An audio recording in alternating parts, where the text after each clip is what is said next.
Ceci est un livre audio autogénéré par Google. Livre après le divorce.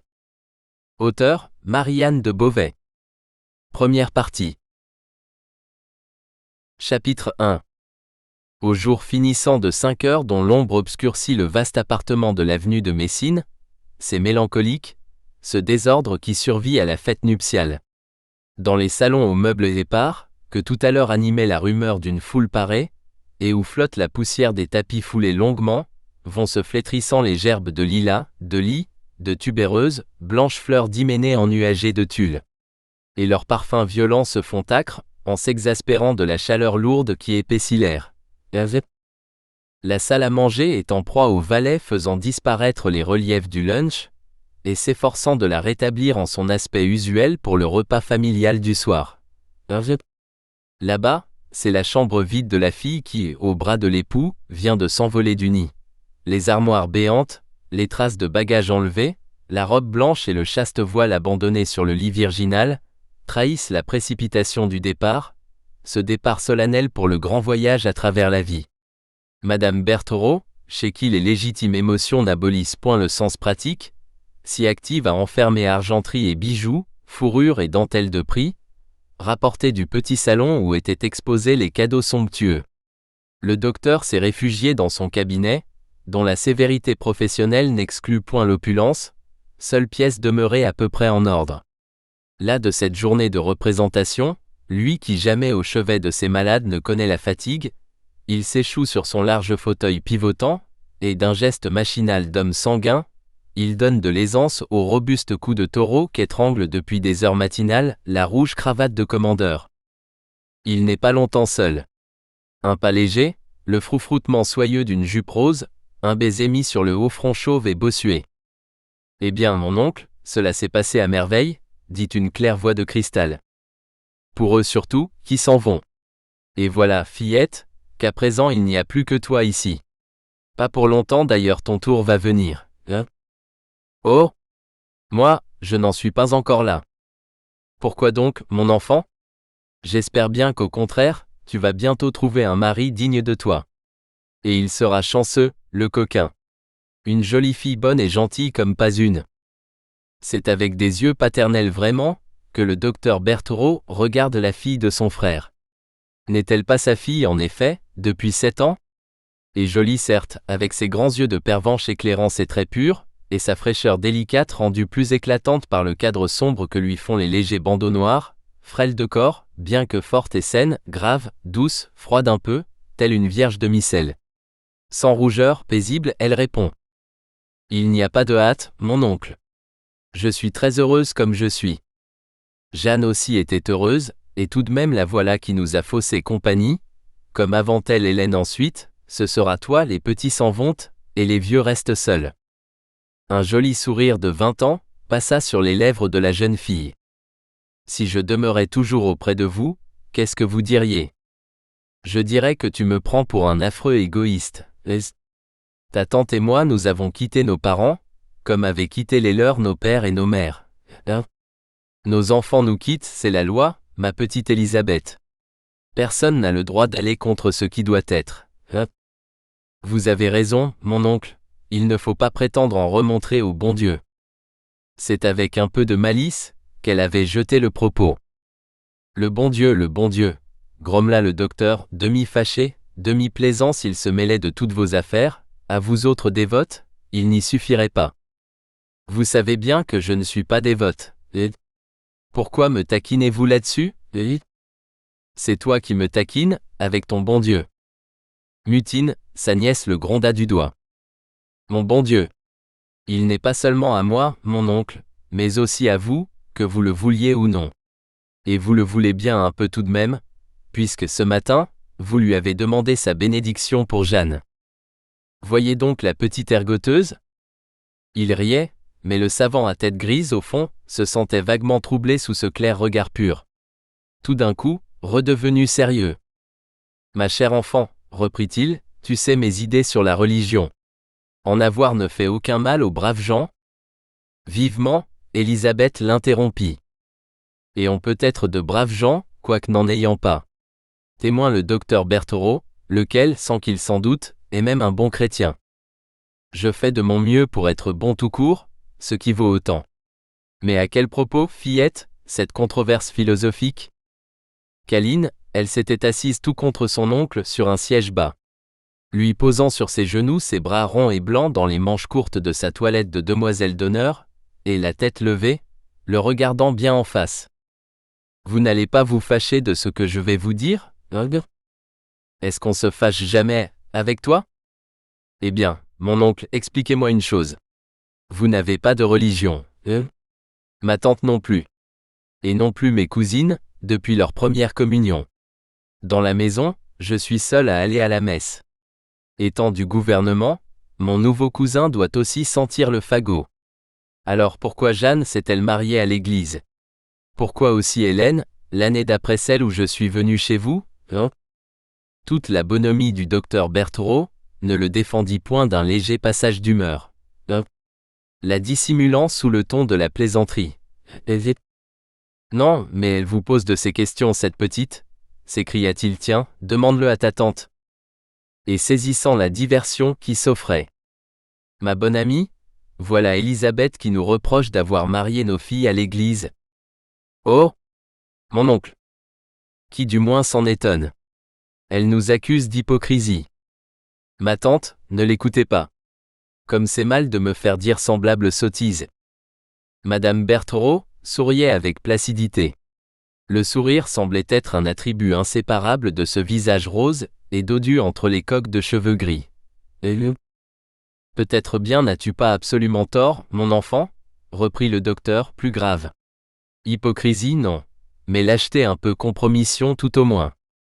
Mon excuse est qu'étant un croyant, cependant ne suis-je pas de ceux qui ont en haine l'idée du divin.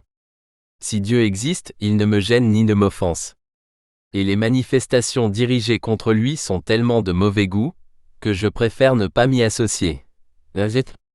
C'est également ton avis, ma femme ? Mon avis est que je suis bien lasse pour disserter sur des sujets aussi sérieux. Je vais me défaire. Tous les enfants reviennent dîner, tu sais. Je ne serais pas fâché d'avoir un instant de repos si je puis, car j'ai tant d'ordres à donner.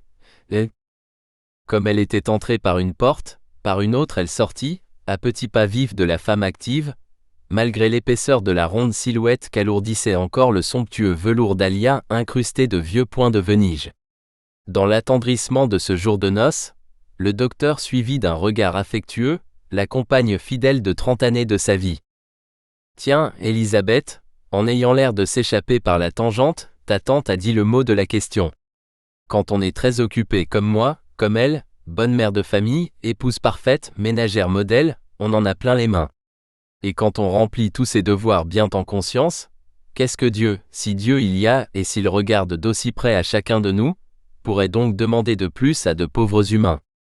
Cela, mon oncle, c'est le temporel. Mais nous avons des devoirs spirituels aussi. Dieu veut qu'on pense à lui quelquefois. De nouveau le grand chirurgien, taillé en colosse, sentit devant cet enfant frêle l'impuissance de sa raison. Sa physionomie reprenant la rudesse naturelle qui chez lui n'était que dans les traits, et fronçant légèrement ses gros sourcils en broussailles, il essaya de se faire sévère pour dire à sa nièce. C'est ton amie Monique qui te met ses idées en cervelle. Pratique ta religion, fillette. Puisque tu y crois, je n'y vois pas de mal et jamais, rends-moi cette justice, je n'ai rien fait pour t'en détourner. Mais défie-toi des dévotes, cette fois, je dis le mot sérieusement. Ma mère l'était. Ta mère avait eu sa vie brisée par un cruel chagrin. Du jour où mon pauvre frère lui a manqué, elle a cessé d'être de ce monde. Cela explique bien des choses. Mais il y avait de l'obstination derrière le petit front blanc. Et pensive, Élisabeth reprit. Justement, mon oncle, voilà ce que je me dis souvent, pourquoi ceux qui souffrent se réfugient-ils en Dieu ?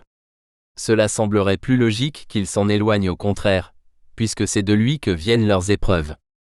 Je ne suis pas un philosophe, mais je vois là-dedans une preuve de la grande force de la religion. Tant mieux pour ceux qu'elle console. Il serait inhumain de les décourager. Aussi ne fais-je point de prosélytisme. Et puisque tu tiens absolument, petite curieuse, à savoir pourquoi tes cousines ont été mariées à l'église comme sans doute le seront tes cousins, à moins que cela ne leur convienne pas, car ils sont parfaitement libres dans leur conscience affranchie puisque tu veux le savoir, donc, c'est parce que je l'ai été moi-même. Or, mes idées d'aujourd'hui, déjà je les avais alors. Je me suis conformé à un usage général, qu'observe une foule de gens ne croyant à Dieu, ni à diable. Ce que j'ai fait dans un intérêt mondain peut-être, de quel droit aurais-je détourné mes filles de le faire? Concession aux préjugés, soit, contradiction entre les actes et les principes, mais je serais malvenu à leur demander plus d'intransigeance, plus de courage si tu veux, que je n'en avais eu moi-même. Et voilà comme se perpétuent les superstitions, dirait mon vieil ami Biscaras. Avec plus de vivacité qu'elle n'avait accoutumé, Élisabeth se récria. « Hein? Oh! Ce vilain homme ne me parlait pas de lui. » Mais non, ce n'est pas un vilain homme. Jacobin a tout craint, je le reconnais, et athée fanatique. Ah, pour lui, Dieu est bien vraiment un ennemi personnel. Mais honnête homme quand même, et brave homme. Si bon pour les pauvres. Et méchant à proportion pour les riches. Oyez la fine mouche. Il te répondrait, non sans quelque vérité, que les riches, prenant soin d'eux-mêmes, n'ont pas besoin qu'on s'en occupe.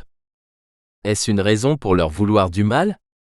La charité chrétienne, mon oncle, s'exerce sur tous. D'ailleurs, n'est-il donc pas un riche monsieur Biscaras? C'est même bien heureux pour lui qu'il y ait des pauvres. Ne disiez-vous pas l'autre jour que son emploi à l'assistance publique lui vaut 25 000 francs par an? Et encore il y a placé son fils. J'y ai même contribué. C'est très mal, monsieur le sénateur, d'encourager le népotisme. Tout sauta le docteur, qui voyait sur son bureau une lettre ministérielle mettant dans la corbeille une jolie préfecture pour le jeune sous-préfet de première classe que sa fille avait épousé le matin. Mais de cette gentille Élisabeth, rien jamais ne l'irritait, moins que de ses propres enfants. Peste, fit-il comme tu y vas, et que voilà mon vieux camarade proprement accommodé. Que te prend-il donc, fillette, d'être aussi combative? C'est à ne plus reconnaître notre petite bête, à bon Dieu. Je vais vous dire ce qui m'a mise en colère. Ce matin, la quête a été interrompue un moment par l'élévation. Je me trouvais justement être arrivé auprès de monsieur Biscaras. Et si vous l'aviez vu, mon oncle? Alors que tous les assistants inclinaient plus ou moins la tête, dans une attitude recueillie ou simplement convenable tous, même des protestants qui étaient là, et des incrédules, et même des juifs, lui affectaient de se tenir bien droit, les bras croisés sur sa poitrine, le nez en l'air, tellement que la pointe de sa barbiche en menaçait le ciel, avec une mine de bravade, de défi, et des regards dédaigneux pour tous ces pauvres esprits, c'était un scandale. Mon cavalier, le capitaine Briffaut, l'a remarqué comme moi. Et toi, ma petite fille, comment l'as-tu remarqué, puisque tu te recueillais, la tête entre tes mains? Elle rougit un peu, puis est rieuse. Je vous ai souvent entendu dire que les femmes ont un œil par derrière, et un de chaque côté. Et tu l'es bien, femme, tu trouves toujours moyen d'avoir raison. Dans son sourire bonhomme, se devinait l'indulgent dédain du rationaliste pour le défaut de logique de l'esprit féminin. Allons, reprit le docteur, je t'accorde que Biscaras a eu tort. Qu'on garde son chapeau à la synagogue, qu'à la mosquée on ôte ses souliers, il ne faut scandaliser personne. Jésus-Christ l'a dit, mon oncle, malheur à celui par qui le scandale arrive. C'est fort bien dit. Mais que veux-tu? Lorsque des circonstances comme celle-ci le traînent de force à l'église, mon vieux camarade voit rouge. C'est sa marotte, on ne saurait être parfait. Et moi, fillette, me donnes-tu un satisfecit? Ai-je eu bonne tenue? Excellente. N'est-ce pas que c'est beau, ces cérémonies? Très beau. L'autel était décoré avec infiniment de goût, l'organiste s'est surpassé, la maîtrise a été admirable. Qui donc est cet artiste de l'opéra, qui a chanté le solo de ténor? Fi, le méchant oncle qui se moque de moi. Puis, avec un doux entêtement, revenant à la charge. Comme si vous ne compreniez pas que je veux parler du sens spirituel des pompes religieuses. Élisabeth s'était levée, appuyée à présent sur le dossier du fauteuil, et inclinant son frais visage vers les grosses joues rasées et tannées, où mettaient leur flamme deux yeux gris très vifs. Voyons, mon oncle, insista-t-elle, est-ce que vous n'avez pensé à rien pendant l'élévation? Pendant qu'au lieu de te repentir de tes péchés, tu mouchardais ce pauvre Biscaras? Si fait. J'ai pensé que Jeanne fera une brave petite femme, et que si Vuillaume la rend malheureuse, il sera un polisson. Secouant sa tête fine et douce, la jeune fille reprit très grave. Raillez, mon oncle, je suis sûr que Dieu a quand même été content de vous voir chez lui ce matin. Tu crois? C'est bien aimable de sa part, hein? Au surplus, continua le docteur d'un ton plus brusque, nous sommes des gens très heureux, et nous le méritons, n'ayant rien à nous reprocher que je sache. Ton Dieu ne nous tient donc pas rigueur, pour être des mécréants. Parce qu'il est très bon, et vous aussi d'ailleurs. Merci de cet hommage. Là-dessus, je vais déposer ce harnais de fête, et reprendre celui du travail. Un gros courrier à ouvrir, mon carnet de visite pour demain à vérifier, la dernière main à mettre au mémoire que je dois lire à l'Académie de médecine, embrasse-moi, petite mystique, je ne te retiens pas. Ce soir-là, retiré de bonne heure dans la chambre conjugale, le docteur dit à sa femme. Il faudrait qu'Élisabeth se marie, hein? Voilà ses idées de religion, qui la reprennent. L'influence de son amie Monique. Elle la voit donc beaucoup? Beaucoup trop. Madame Guivarch a sur Élisabeth l'autorité morale que lui confèrent ses 2 années de mariage. Ses souvenirs sont du temps où, au couvent, elle était sa petite mère. Lorsqu'elle s'est fixée à Paris, le lien s'est renoué. Le docteur hocha sa grosse tête rude.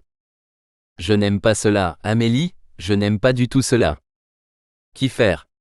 Je ne puis mettre obstacle à une intimité aussi parfaitement honorable. Je tenais le plus possible Élisabeth avec Jeanne. Depuis les fiançailles de notre fille, il y a eu relâchement, non? Et à présent, la voilà partie, il faut bien à cet enfant une amitié de son âge. Je n'en vois pas la nécessité, et de ces papotages de femmes, il ne résulte que sottises. S'il en est ainsi, raison de plus pour la marier au plus vite. Je crains qu'elle ne soit guère portée vers le mariage.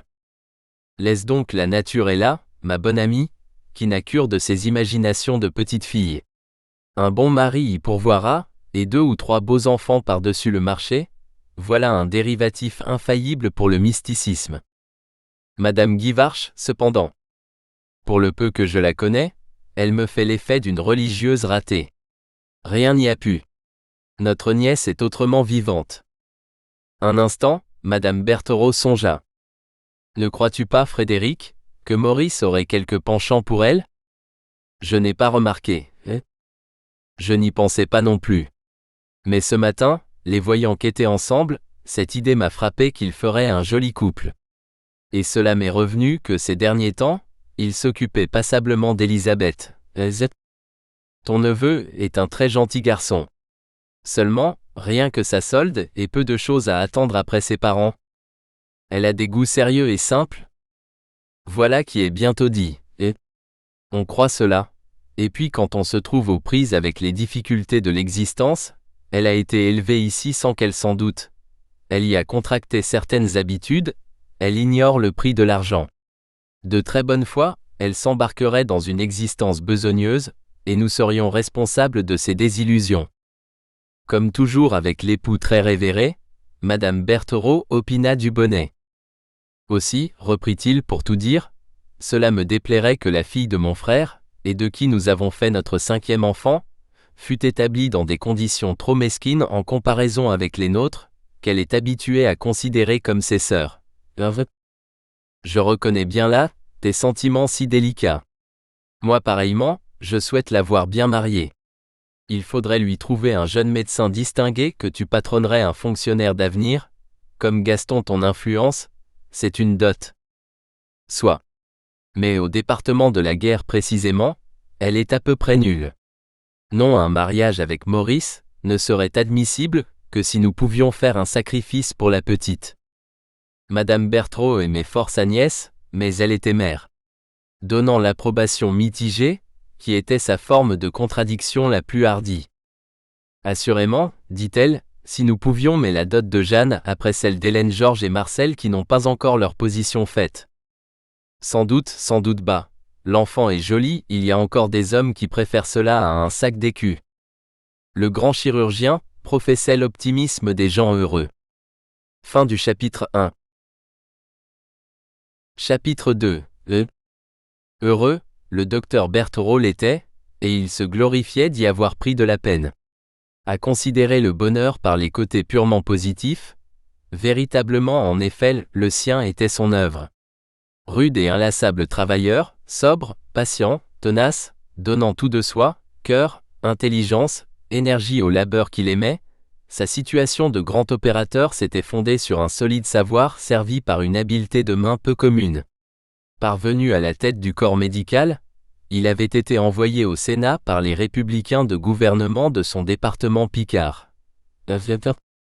N'ayant guère le goût, moins encore le temps d'être politicien, il se bornait à faire autorité au Luxembourg sur les questions d'hygiène publique, y marquant l'attention nécessaire à celle d'intérêt régional, et quant au reste, ministériel imperturbablement. Aimé de ses élèves pour la conscience de son enseignement, aussi pour sa grande bonté un peu bourrue, estimé de ses confrères, en dépit de l'envie, pour sa probité professionnelle, la loyauté de son caractère, la sûreté de son commerce, respecté de tous pour la dignité de sa vie, jouissant d'une réputation européenne qui souvent lui valait de lointains déplacements, illustre appendicite, lithotricies augustes, cancers royaux, tumeurs impériales, se chiffrant par le gros chèque accompagné d'une plaque ou d'un cordon, le docteur Berthelot possédait tout ce que peut souhaiter l'ambition légitime. Personnellement, il était d'une simplicité d'habitude, confinant à la rusticité. Matineux et couche-tôt, robuste mangeur sans aucun raffinement gastronomique, ne buvant que de l'eau rougie, ne fumant point, ne connaissant d'autre plaisir que le travail, n'ayant pas le plus petit vice, même de collectionneur ou amateur de quoi que ce fût de tout ce luxe qu'il créait autour de lui, il goûtait uniquement la joie de le donner aux siens. À condition que l'argent fût honnêtement acquis, et que le recherché ne détournât point de l'accomplissement des devoirs primordiaux, c'était, lui semblait-il, le but essentiel de l'activité humaine, comme le dépenser largement, afin d'en faire profiter autrui, constituait à ses yeux l'excuse, voire la raison d'être de la fortune. Pas davantage ne lui faisaient défaut les satisfactions intimes. De complexion assez autoritaire, il gouvernait sa famille sans rencontrer de résistance, n'en abusant point cependant pour jouer les despotes. Madame Berthelot, de cœur excellent, de personnalité nulle, née pour être un reflet, était en admiration devant son grand homme, non toutefois sans exercer sur lui cette influence, d'autant plus occulte qu'elle est inconsciente, de l'épouse soumise, agissant en quelque sorte par la force du poids mort. Insignifiantes et sans beauté, ces filles avaient dû à leur dot très ronde, des établissements avantageux dans la bourgeoisie industrielle et gouvernementale. L'aîné des fils, bien doué, laborieux, déjà interne des hôpitaux, promettait une belle carrière. Du second, cacique à l'école normale, section des lettres, l'esprit singulier, de tour ironique, acerbe, réfractaire aux dogmes sociaux qui constituent la religion civique de ce milieu, n'était pas sans déconcerter quelque peu son père, l'inquiétant même parfois. Mais du moins, l'avenir s'ouvrait-il devant lui brillant et sûr. Tout ce monde était bien portant, l'union domestique régnait, ainsi que l'ordre dans les affaires. Or ce qui en Marcel se révélait d'originalité périlleuse, gourme intellectuelle sans doute, qui s'éliminerait comme toute effervescence de jeunesse, on ignorait chez les Berthelot ces complexités morales que le robuste ouvrier de science tenait pour manifestation morbide. On était des gens bien situés dans la vie, carrément assis et d'aplomb, solidement attachés aux choses de ce monde, et les prenant telles quelles sans en chercher plus long ni plus haut, n'ayant qu'à se louer au demeurant, de la façon dont elles sont arrangées. Pour cette calme prospérité, ils auraient eu sujet de louer le ciel. Mais ils n'y songeaient point.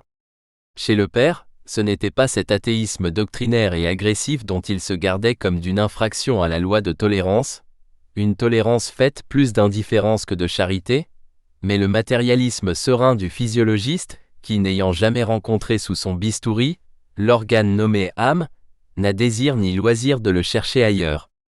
À quoi bon, puisqu'il est inutile au fonctionnement physique et mental de la machine humaine?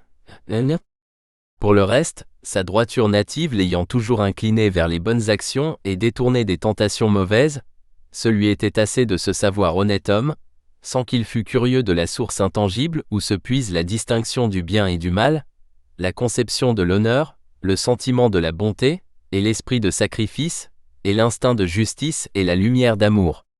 Il y voyait simplement les fruits d'un exact équilibre de nature, ainsi que d'une éducation conduite selon de saines méthodes scientifiques.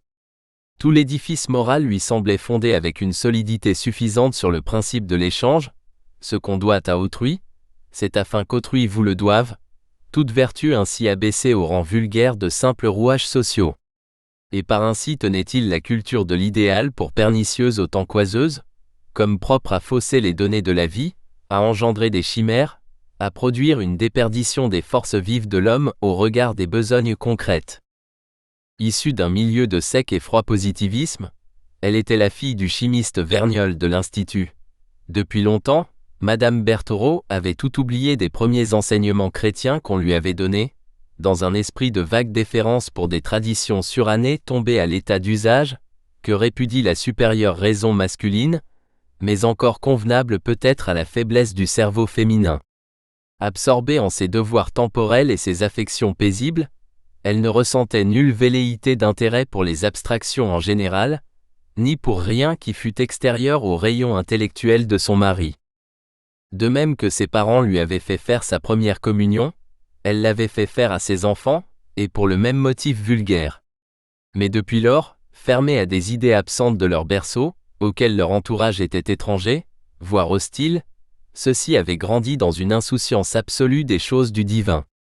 Hélène et Jeanne étaient de trop chétives âmes pour que jamais les eût effleurées, aucune aspiration supérieure à leur cercle étroit de petits devoirs familiaux et mondains, d'occupations menues, de pensées frivoles. Chez Georges, la culture scientifique dépourvue de contrepoids spirituel avait desséché une nature, moins rude que celle de son père, moins forte aussi.